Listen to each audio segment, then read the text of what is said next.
Tip number 1, respect your client's time. Show up at least 5 minutes early to the meeting, whether it's in person or on Zoom. This will give them a great first impression that you are a professional, you are organized and disciplined, and you respect their time as professionals too. Just like you watching this video, I didn't give any lengthy intro, no big setup, etc. You saw the title and thumbnail, I know what you're looking for, I'm going to respect your time and get right to it.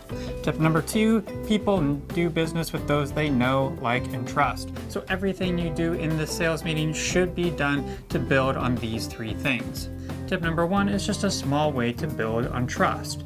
Though you want to show up on time, don't start the meeting abruptly with getting down to cases like I did here. Tip number 3, on this note, you want to begin the meeting by complimenting them about something, building rapport, and being someone they naturally like. So be friendly. Take interest in the things that you notice about them, their clothes, their car, their office decorations, a pet or kids if they mention either. Ask them about their weekend. Find ways to relate to or connect with them. Lots of smiles, laughter, and questions. Speaking of questions, tip number 4 is ask lots of them. Ironically, the person doing the least amount of talking is the one in control of the conversation. People really like people who are interested in them and let them talk about themselves. So asking lots of questions will build likability and trust. If you were to start the meeting sharing all that you can offer them with video, you will lose credibility incredibly quickly. You have no idea what they want to accomplish, what services they need, so ask questions and shut up. Tip number 5 is take good notes during the meeting. Be intentional to jot down exact vocabulary words they use because adopting their language later on in the meeting and on the proposal will show them that you're listening, you care about them and their business, and you make them feel comfortable, that you understand their needs and how to solve their problems. I want a minimum of 3 to 4 words or phrases that I can restate in a conversation later as I try to articulate a summary of their objectives and then again in the language of my proposal. Tip number 6 is ask them something generic about video that gets them talking about the kind of video they want. Something like, so you reached out to me on LinkedIn about a video project you need help with. How can I help you? They will likely be very thorough in explaining their circumstances, why they think a video will help them, and what kind of video they are looking for.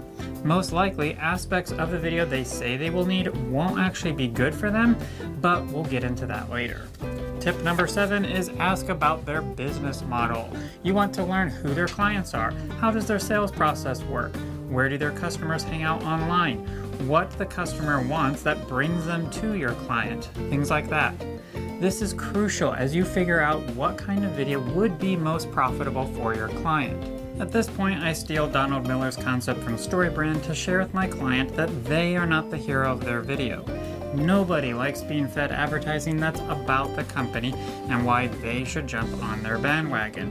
Instead, the customer is the hero of the story, and he or she is on a quest to achieve something but is running into forces of antagonism, the Darth Vaders of life, keeping them from achieving their goal.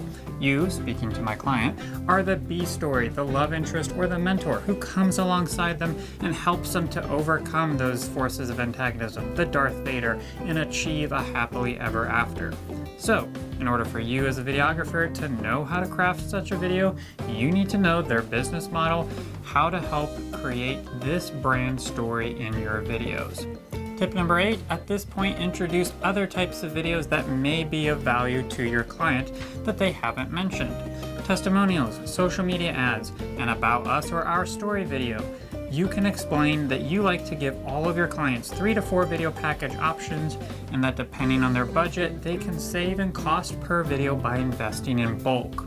You can shoot the video they're approaching you about plus some other value-adding videos at the same time and save them in the long run. But of course, you're going to include a package that is just the video that they originally were thinking about. You just want to give them lots of options to be as helpful as possible. At this point, I also tell them that my goal is not to make a video and collect a check. My goal is to help them be as successful as possible. I'm trying to think of as many creative ways to grow their business now that I have a better understanding of who their customers are and their business model, but also if they have any questions, ideas, or concerns after seeing my proposal and the package options, please communicate them to me. Tip number 9 is ask about deadlines, Spanish translation, closed captioning, Spanish closed captioning, ancillary items that can enhance a video. Also mention that if you do video with them, you will need their brand style guide and logos to add to the videos and incorporate the proper fonts and colors and things like that. Again, this gives you details of possible add-ons for your proposal, as well as tick those boxes for them, indicating that you are a professional with experience who knows all the assets that you need. As you wrap up, ask if there's anything they can think of that would be helpful for you to answer, and then set an expectation for when they will be getting your proposal by. As long as you're not waiting for any information from them, I would try to get it to them within 24 hours. Speed is king these days. Unless your schedule is slammed, promise it by next day and follow through with your promise on delivering the proposal. This will build trust as a professional who is dependable and organized. Tip number 10 is be sure to follow up on a week or two after sending the proposal if you've not heard from them, and be clear in your communication. If they ask questions, send a thorough and quick response. So now you know how to conduct a more successful sales meeting, but in order to turn this into actual money, you need to know how to price video projects competitively and profitably. So you need to check out my video on how to price video. If this has helped you in your video business, please consider joining my pack on Patreon to have a say in what kinds of videos I make next, engaging in private webinars, and so much more. If not, totally fine with me. I hope you're able to take this information and rock your sales meeting.